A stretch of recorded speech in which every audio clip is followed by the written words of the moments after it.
Assalamualaikum warahmatullahi wabarakatuh. Perkenalkan, nama saya Dr. Muhammad Fadil Satriansyah. Kami dari kelompok 1 Latsar CKNS tahun 2026 golongan 3 angkatan 19.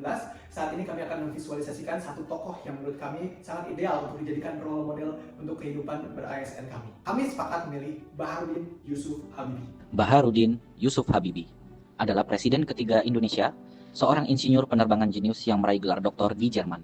Ia dikenal sebagai Bapak Teknologi Indonesia yang memimpin pengembangan pesawat N250 Gatot Kaca. Bagi saya, bentuk pelayanan tertinggi beliau adalah saat beliau memilih untuk pulang ke Indonesia meskipun karir beliau sangat mapan di Jerman.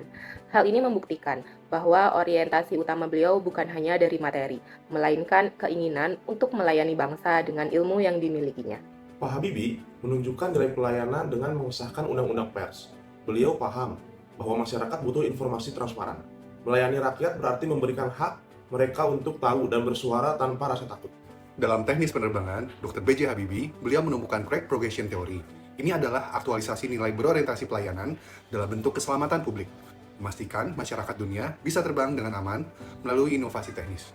Bapak B.J. Habibie melayani aspirasi pada zaman reformasi dengan membebaskan tahanan pada masa Orde Baru dan membuka keran untuk partai politik. Beliau tidak mempertahankan kekuasaan, melainkan memfasilitasi kebutuhan rakyat yang lebih adil. Visi beliau membangun industri pesawat terbang nasional N250 adalah upaya melayani kebutuhan geografis Indonesia. Sebagai negara kepulauan, beliau ingin rakyat yang di pelosok terlayani dengan akses transportasi udara yang cepat. Berdasarkan sudut pandang responsivitas ekonomi, kapasitas beliau dalam menstabilkan nilai tukar rupiah terhadap dolar Amerika Serikat secara signifikan di tengah krisis moneter 1998 merupakan bukti responsivitas luar biasa terhadap kondisi darurat. Pak Habibie selalu menekankan pentingnya SDM. Beliau tidak pernah berhenti belajar dan memotivasi generasi muda.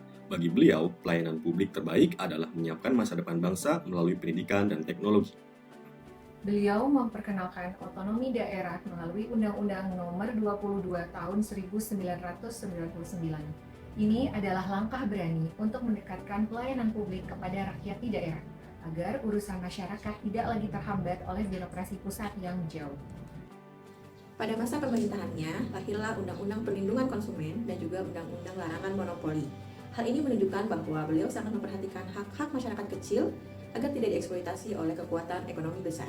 Beliau adalah contoh pejabat publik yang tidak minta dilayani.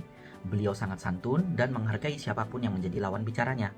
Ini adalah cerminan jiwa pelayan publik yang sejati. Melalui BPPT, beliau membangun sistem riset data nasional.